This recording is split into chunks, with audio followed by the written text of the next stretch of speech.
नमस्कार विद्यार्थियों, मेरा नाम है आदर्श मौर्य। मैं आज आप सभी को पढ़ाने जा रहा हूं चैप्टर 7 विकास। यह वीडियो का दूसरा पार्ट है। अगर आपने पहला पार्ट नहीं देखा है तो लिंक डिस्क्रिप्शन में है, आप जाकर ज़रूर चेकआउट कीजिए और उस वीडियो को ज़रूर देखिए। तब इस पार्ट पे आइए ताकि आपको ये वीडियो लेक्चर अच्छे से समझ में आए। हम लोग इस पार्ट में जो टॉपिक्स के बारे में पढ़ने वाले हैं आप लोग इस स्लाइड से देख के पढ़ सकते हैं। अगर आपको इस चैप्टर की नोट्स चाहिए तो आप हमारी ऐप साइंस मेला को डाउनलोड कर सकते हैं, उसका भी लिंक डिस्क्रिप्शन बॉक्स में मिल जाएगा। वीडियो को शुरू करने से पहले वीडियो को लाइक कर दें और चैनल को सब्सक्राइब कर लें ताकि आने वाली नोटिफिकेशन आपसे ना मिस हो सके।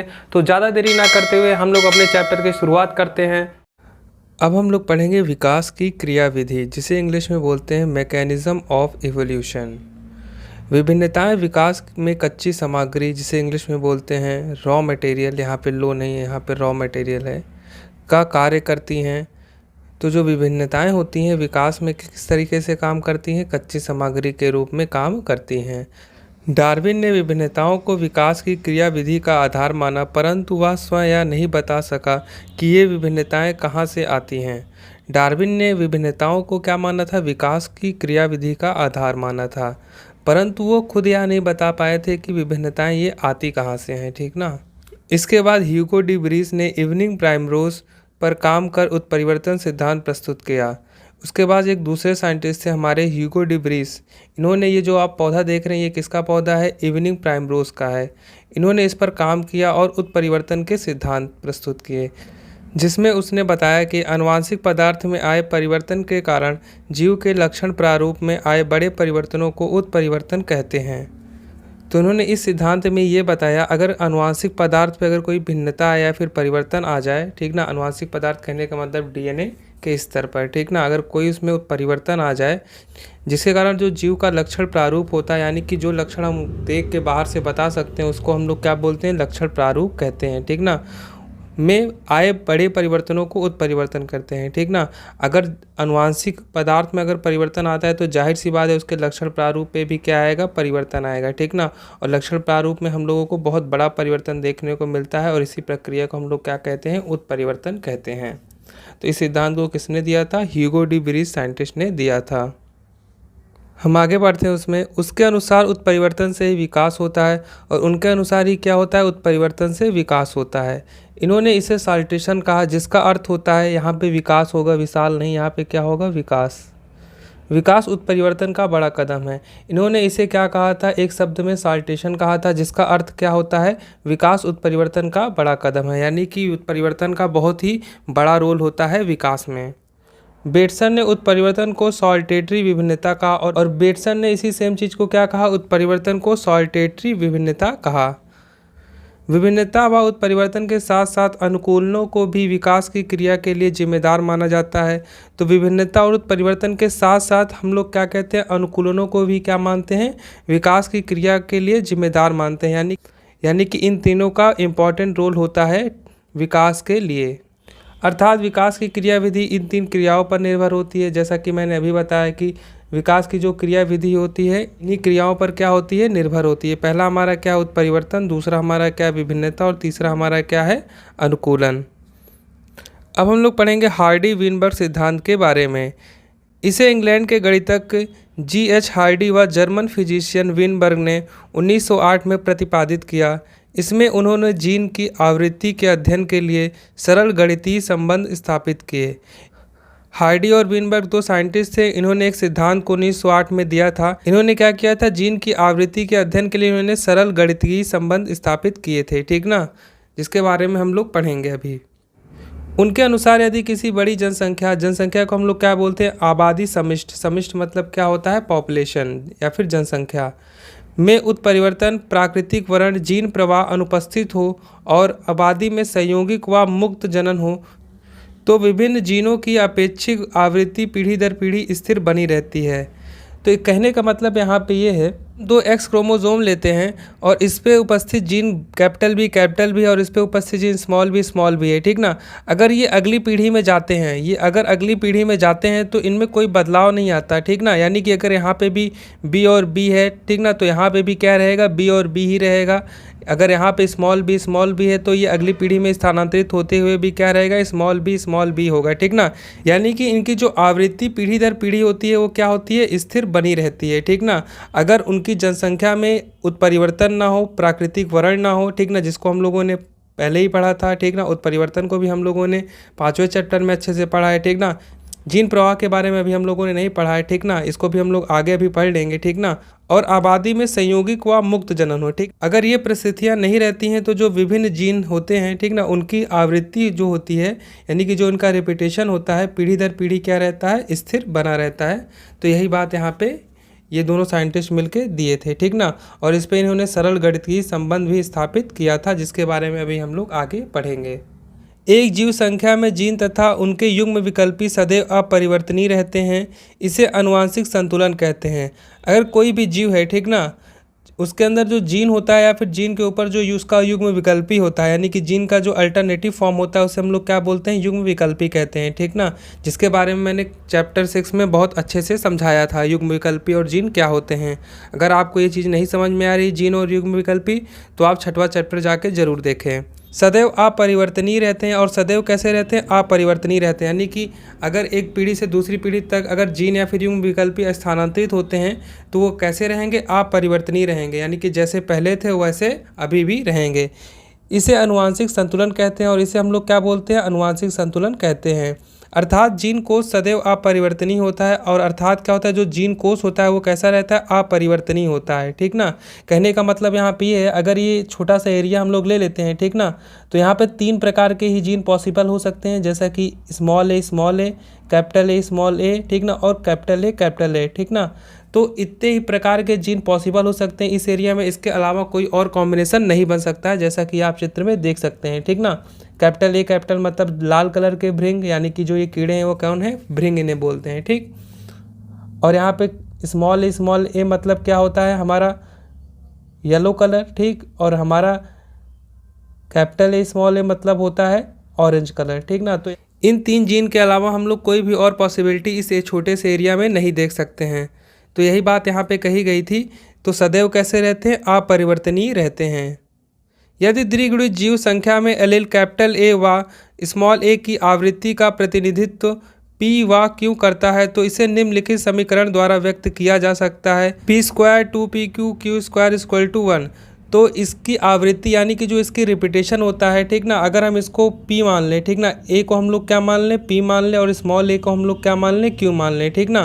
तो अगर इसको हम लोग निम्न समीकरण द्वारा अगर प्रस्तुत करना चाहें तो ये कुछ ऐसा लिखा जाएगा, ठीक ना, p² 2pq या फिर q² = 1। यह समीकरण को p + q का होल स्क्वायर की द्विपदी अभिव्यक्ति है, ठीक ना।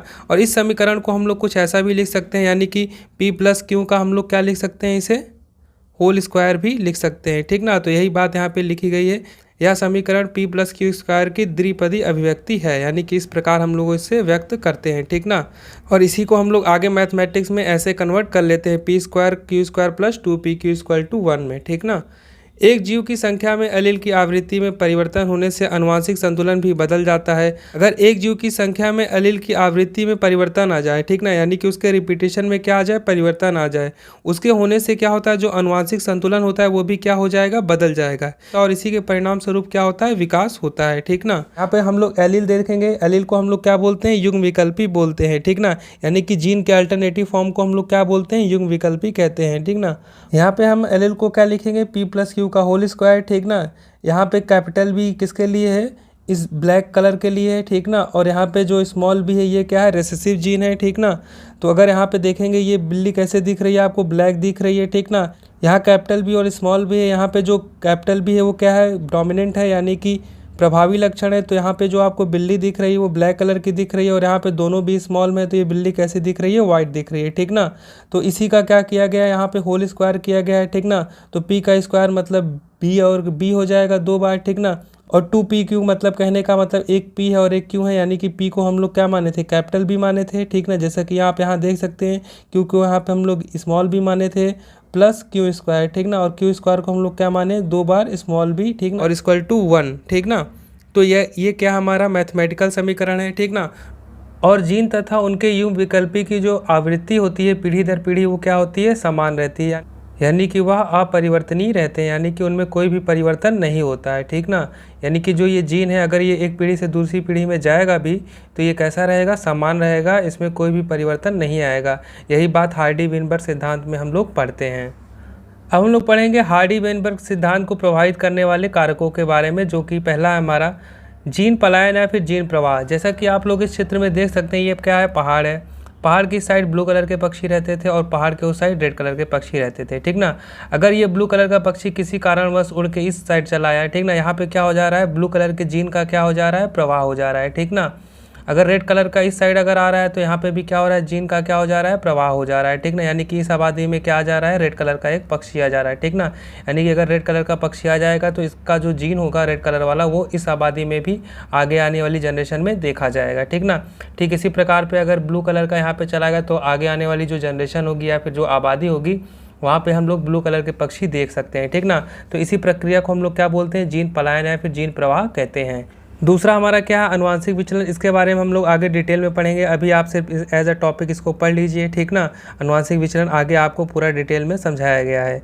तीसरा हमारा उत्परिवर्तन। उत्परिवर्तन हम लोग पहले भी कई बार पढ़ चुके हैं, ठीक ना। ये भी क्या करता है, जो हार्डी वेनबर्ग का जो सिद्धांत है, ठीक ना, उसको क्या करता है, प्रभावित करता है। चौथा है हमारा अनुवांशिक पुनर्संयोजन, जिसको हम लोगों ने चैप्टर 5 में पढ़ा हुआ है, जब हम लोग सहलग्नता और पुनर्संयोजन के बारे में पढ़ रहे थे, ठीक ना। ये चैप्टर 5 में अगर आपने नहीं देखा है तो लिंक डिस्क्रिप्शन में मिल जाएगा, तो आप वो वाली वीडियो को ज़रूर से जाके देख लीजिए। पांचवा है हमारा प्राकृतिक वर्ण।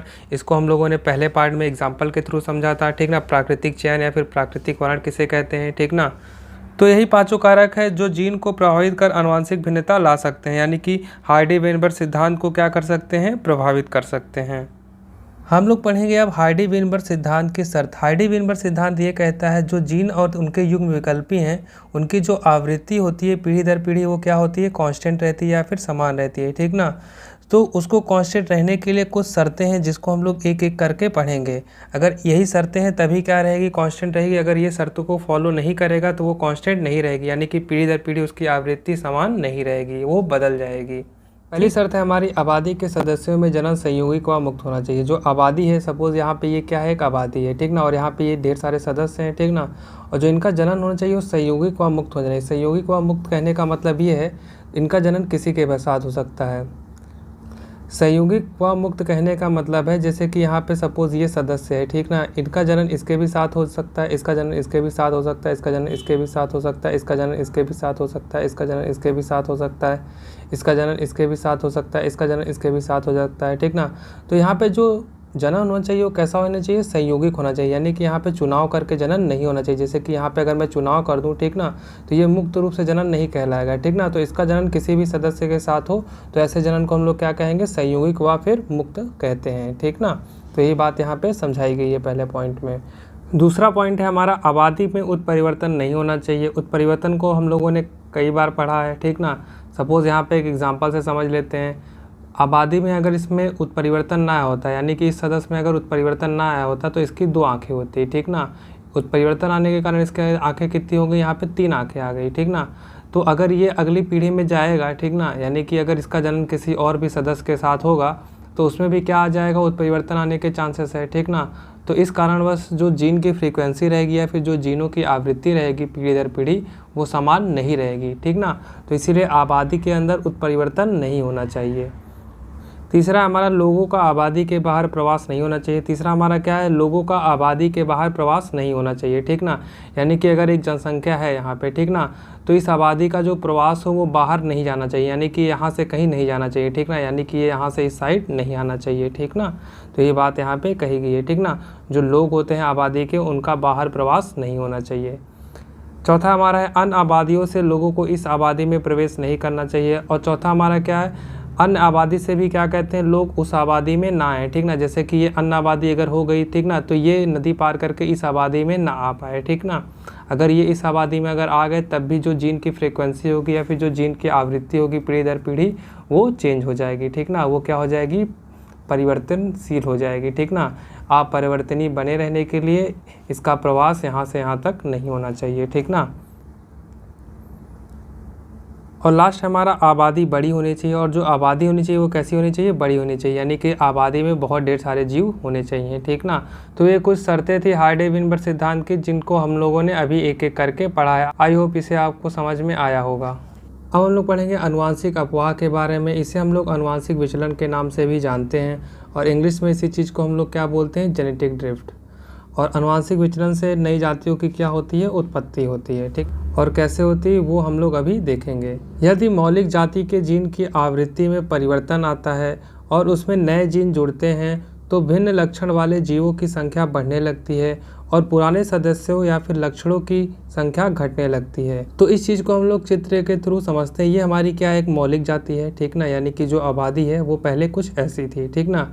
और यहाँ पे किसी कारण परिवर्तन आ गया, किसी भी कारण क्या आ गया, इसकी आबादी में क्या आ गया, परिवर्तन आ गया, ठीक ना।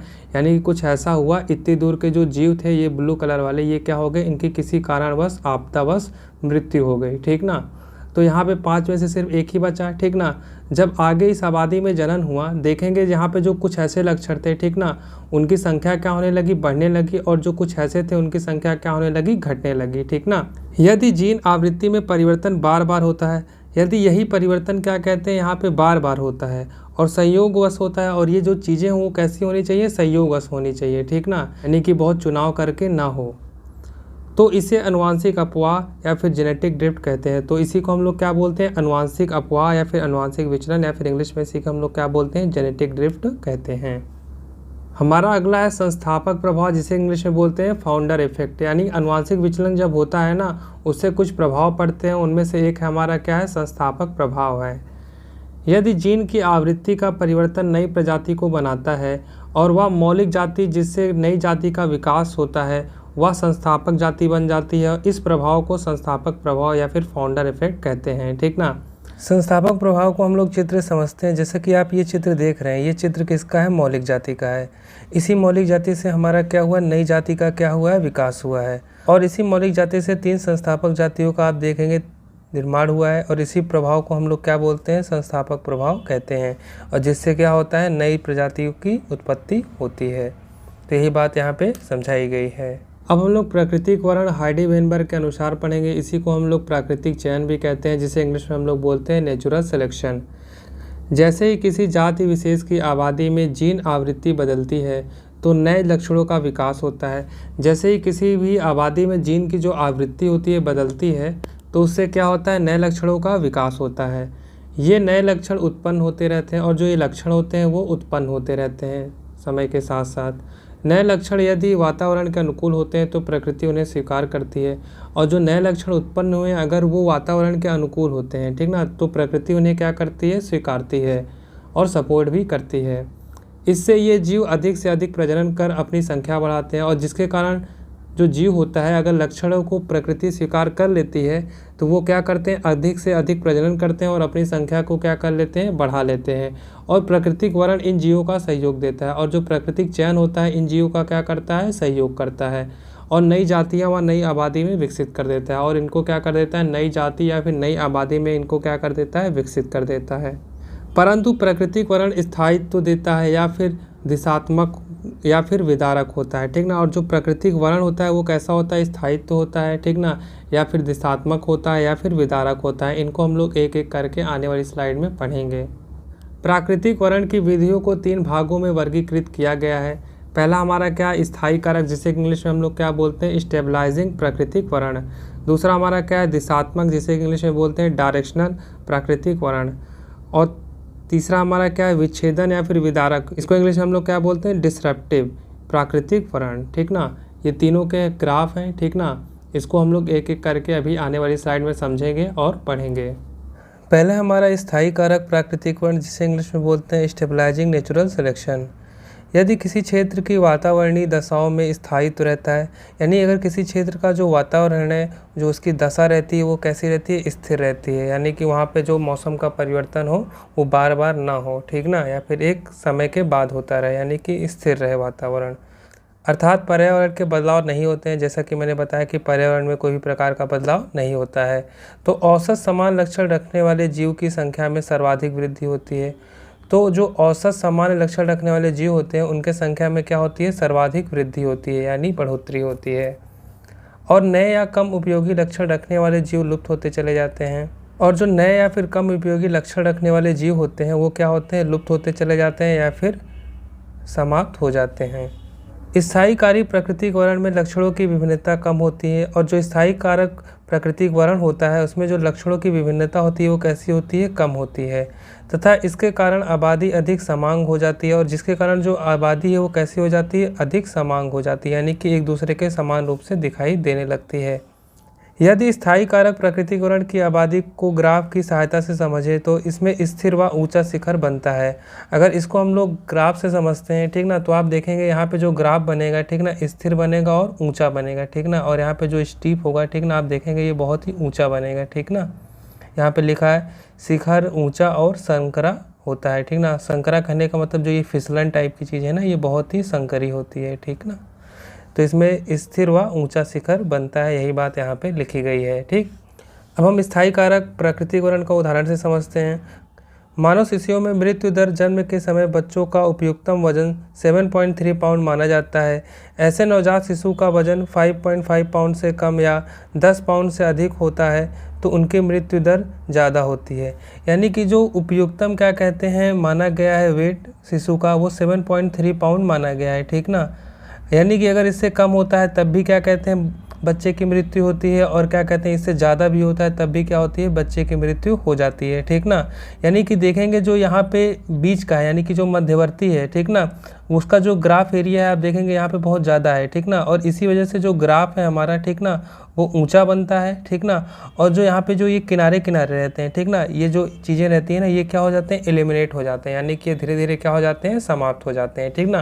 क्योंकि उपयुक्तम वेट क्या है हमारा 7.3, यानी कि अगर मध्यवर्ती रहेगा तभी प्रकृति क्या करेगी, इसका चयन करेगी, और जो ये किनारे किनारे यानी कि अगर इससे कम हो गया या फिर इससे ज़्यादा होगा उनकी मृत्यु ज़्यादा होती है, ठीक ना। यही बात यहाँ पे समझाई गई है।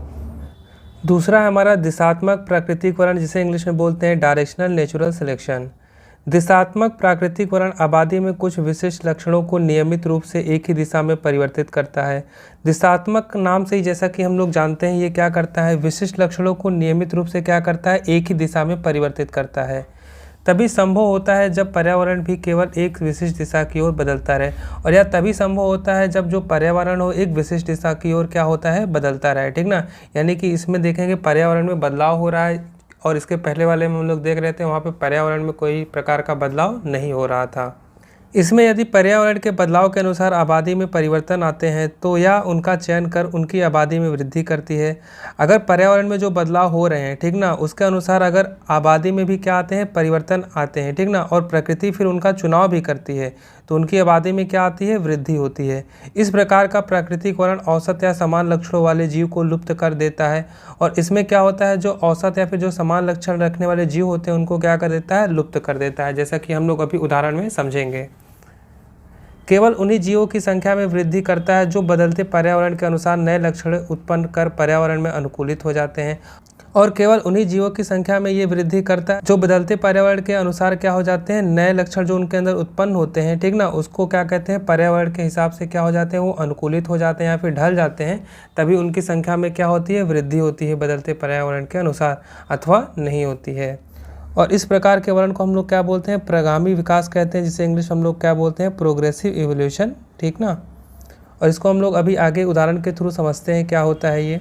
जैसा कि आप लोग इसमें देखेंगे जो इसका ये ग्राफ बना है, ठीक ना, ये एक साइड क्या हो जाता है, खिसक जाता है, एक साइड क्या हो जाता है, खिसक जाता है, ठीक ना, एक साइड क्या हो जाता है, ये थोड़ा सा खिसक जाता है, ठीक ना, चाहे ये इस साइड खिसक जाए चाहे या फिर इस साइड खिसक जाए, ठीक ना।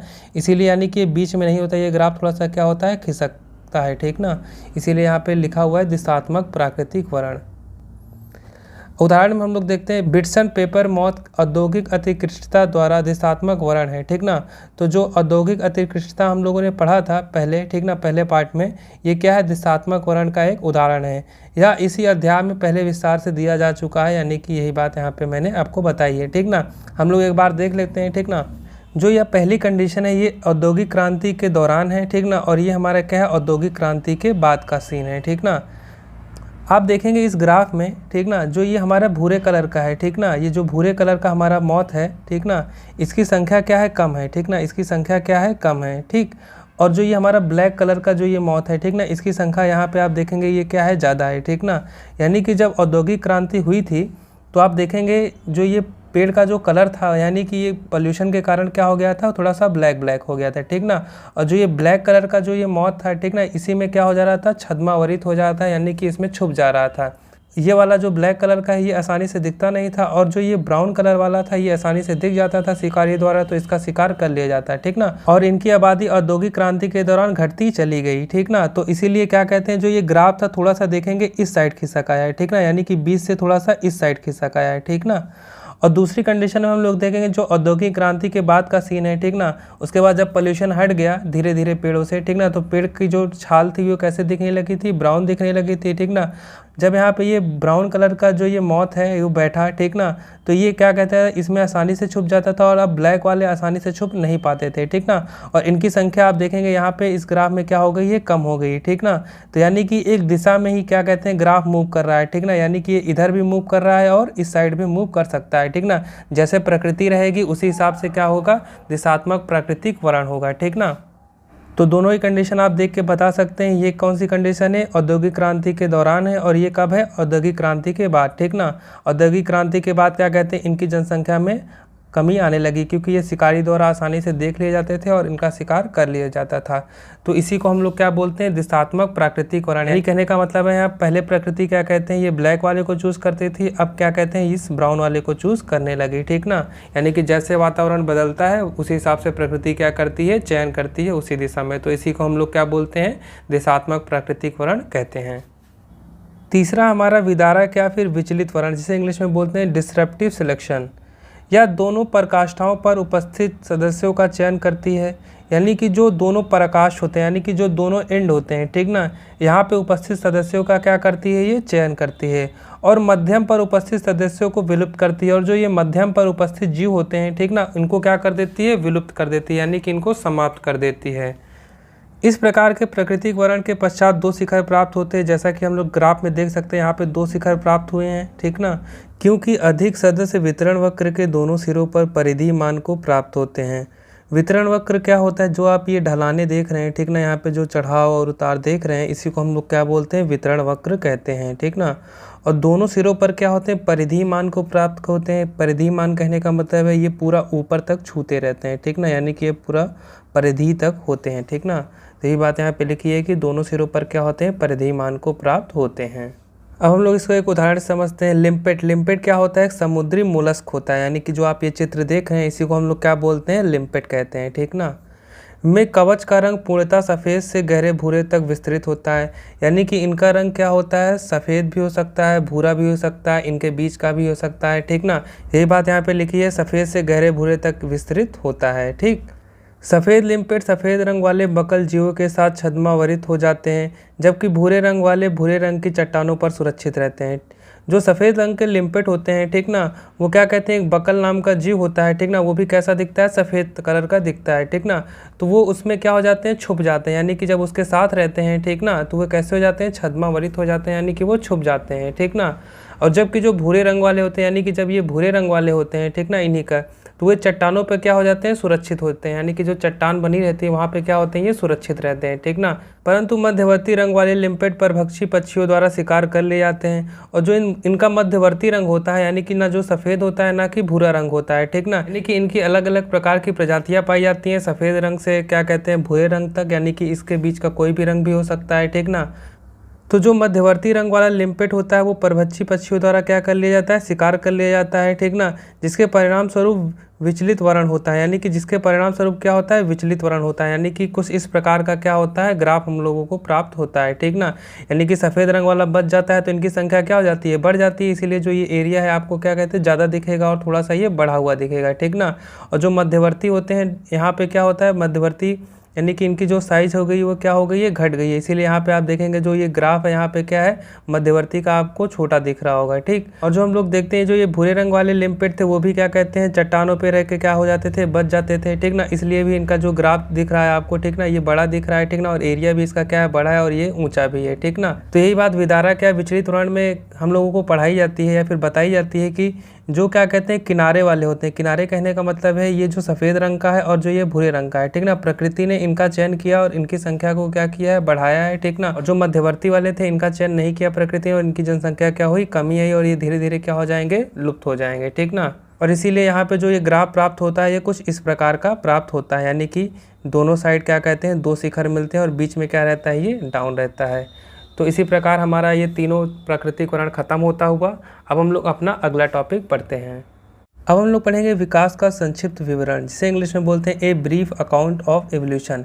यानी कि संक्षिप्त में हम देखेंगे जो उत्पत्ति हुई थी वो कैसे हुई थी, यानी कि कहाँ से शुरू हुई थी और कहाँ पे जाके ख़त्म हुई है। इस टॉपिक में हम लोगों को बहुत कुछ समझना नहीं है। इस टॉपिक में सिर्फ डेटा दिए गए हैं जो कि हमारे एग्ज़ाम में पूछे जाते हैं और ये एनसीईआरटी का एक पार्ट है, तो मैं सोचा कि आपको सिर्फ बता दूं या फिर पढ़ा दूं। तो यहाँ पे जैसे कि एग्ज़ाम में क्वेश्चन पूछ सकता है कि जैसे कि पृथ्वी पर प्रथम कोशिकीय रूप कब आया था, तो आप ऑप्शन में टिक लगा के आएंगे 2000 मिलियन वर्ष पूर्व, ठीक ना। तो इसी तरीके के प्रश्न इससे बनते हैं। तो सिर्फ इसको आप अगर रीडिंग भी करेंगे तो समझ जाएंगे, तो इसमें बहुत चीज़ें समझाने की ज़रूरत नहीं है, ठीक ना। इसमें कुछ डेटा दिए गए हैं जो कि आपको सिर्फ याद रखना है एग्ज़ाम के लिए। लगभग 2000 मिलियन वर्ष पूर्व पृथ्वी पर जीवन का प्रथम कोशिकीय रूप प्रकट हुआ। तो प्रथम कोशिकीय रूप कब आया था हमारा, 2000 मिलियन वर्ष पूर्व आया था पृथ्वी पे। दूसरा हमारा है 500 मिलियन वर्ष पूर्व आकशेरुकीय जीव बने एवं क्रियाशील हुए।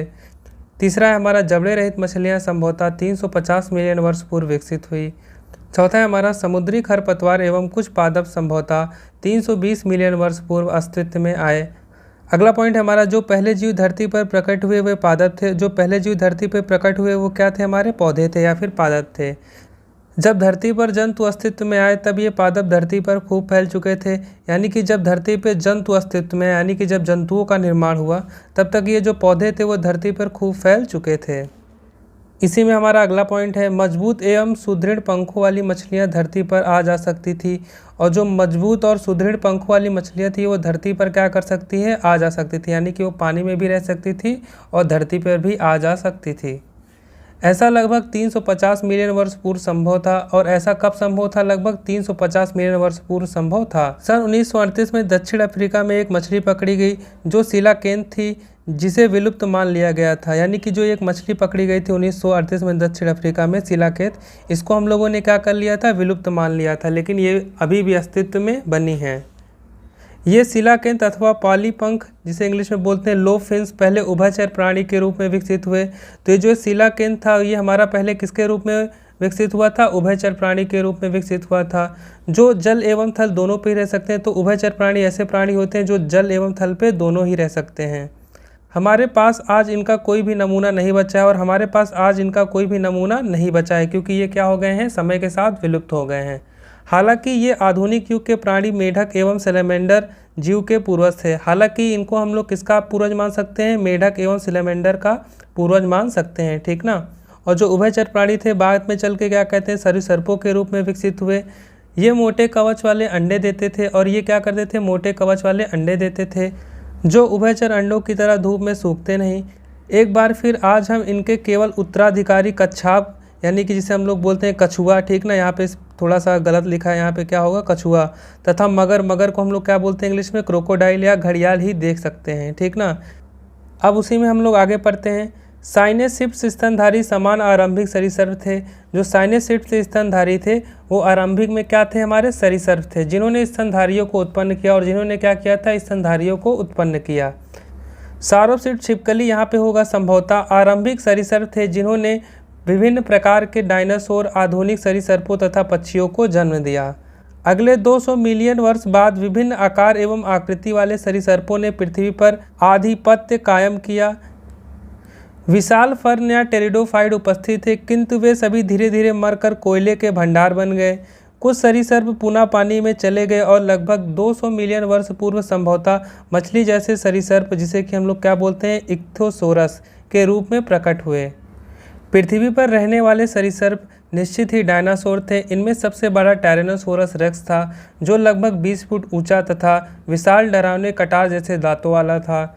अगला पॉइंट हमारा, लगभग 65 मिलियन वर्ष पूर्व अचानक पृथ्वी से डायनासोर समाप्त हो गए। हमें इसके इसी कारणों का पता नहीं है। शायद पहला, वातावरण एवं जलवायु परिवर्तनों ने इन्हें मारा, या दूसरा, उल्कापातों के कारण मारे गए, परंतु सत्य अभी भी अज्ञात है। अगला पॉइंट हमारा, उस युग के छोटे सरीसृप आज के दौर में भी विद्यमान हैं।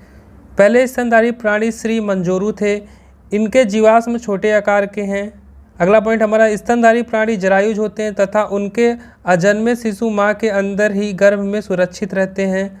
स्तनधारी प्राणी छोटे से छोटे खतरों के प्रति सतर्क एवं बचाव करने में बुद्धिमान होते थे। जब सरीसृपों की कमी हुई तब स्तनधारी प्राणियों ने स्थल पर कब्जा कर लिया। तो इस विकास के संक्षिप्त विवरण में हम लोगों ने देखा एक कोशिकीय जीव से कैसे यहाँ पे स्तनधारी बने थे, ठीक ना, यानी कि इनका निर्माण स्टेप वाइज कैसे हुआ था, पहले क्या आया था, उसके बाद क्या आया, फिर उसके बाद क्या आया, ठीक ना, और लास्ट में स्तनधारी प्राणियों ने क्या किया, स्थल पर कब्जा कर लिया, ठीक ना। यहीं पे क्या होता है, इस विवरण का अंत होता है। अब हम लोग पढ़ेंगे मानव का उद्भव और विकास के बारे में। लगभग 15 मिलियन वर्ष पूर्व ड्रायोपिथेकस तथा रामापिथेकस नामक नर वानर विद्यमान थे।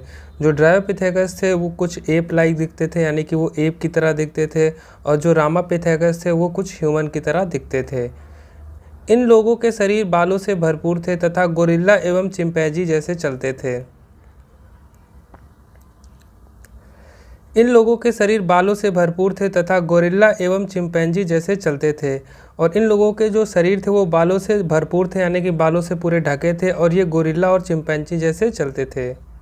रामापिथेकस अधिक मनुष्यों जैसे थे, जैसा कि मैंने पहले ही बताया, जो रामापिथेकस था वो अधिक मनुष्यों जैसे थे, जबकि ड्रायोपिथेकस वन मानुस, जिसे कि हम लोग क्या बोलते हैं, एप जैसे थे।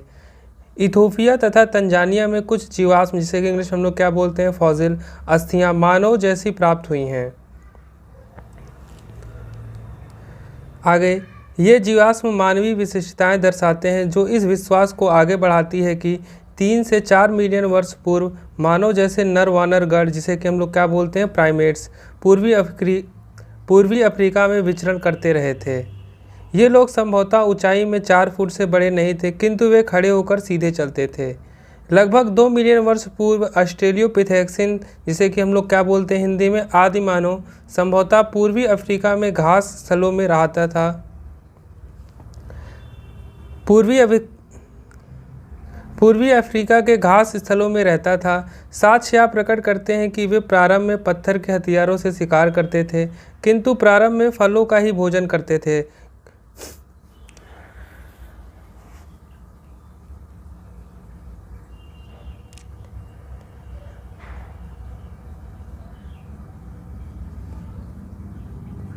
खोजी गई अस्थियों में से कुछ अस्थियां बहुत ही भिन्न थी। इस जीव को पहला मानव जैसे प्राणी के रूप में जाना गया और उसे होमो हैबिलिस कहा गया था। तो जो पहला मानव था उसे हम लोग क्या बोलते हैं, होमो हैबिलिस कहते हैं, जिसके बारे में हम लोग अभी आगे पढ़ेंगे। तो ये एक जनरल सा इंट्रोडक्शन था कि मानव का उद्भव और विकास कैसे हुआ था, जिसको हम लोग आगे एक एक करके पढ़ेंगे कि कौन पहले आया था, कौन बाद में आया था, और कौन सा मॉडर्न है, यानी कि जो आधुनिक मानव हम लोग किसे कहते हैं।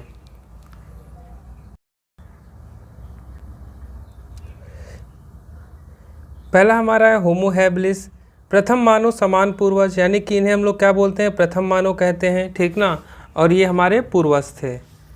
प्रथम मानव जिनसे शिकार करने के लिए पत्थरों के औजार बनाना प्रारंभ किया, इसलिए इसे प्रथम टूल मेकर मैन अथवा हैंडी मैन भी कहते हैं, ठीक ना।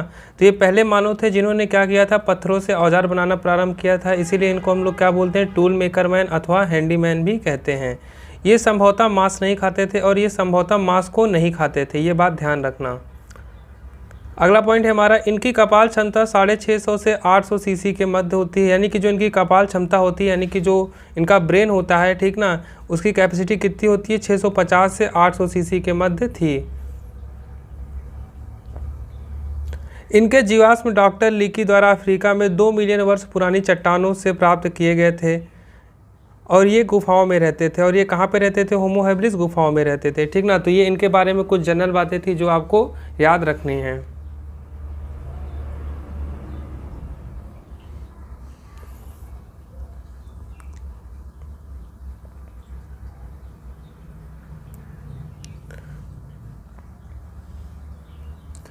अगला है हमारा होमो इरेक्टस। होमो हैबिलिस के बारे हम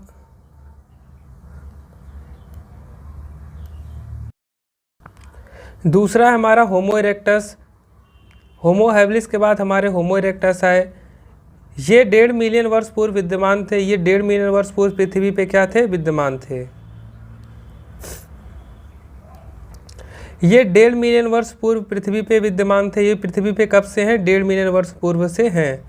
इनका मस्तिष्क बड़ा 900 सीसी कपाल क्षमता युक्त था। और इनका मस्तिष्क कैसा था? बड़ा था, यानी कि इनका जो ब्रेन था वो कैसा था? बड़ा था, 900 सीसी क्षमता वाला था। जबकि उनका क्या था? 650 से 800 सीसी वाला था। ये गुफाओं में रहते थे और संभवतः मांस खाते थे। और ये कहाँ पे रहते थे? गुफाओं में रहते थे और संभवतः मांस खाते थे। लेकिन होमो हैबिलिस क्या खाते थे?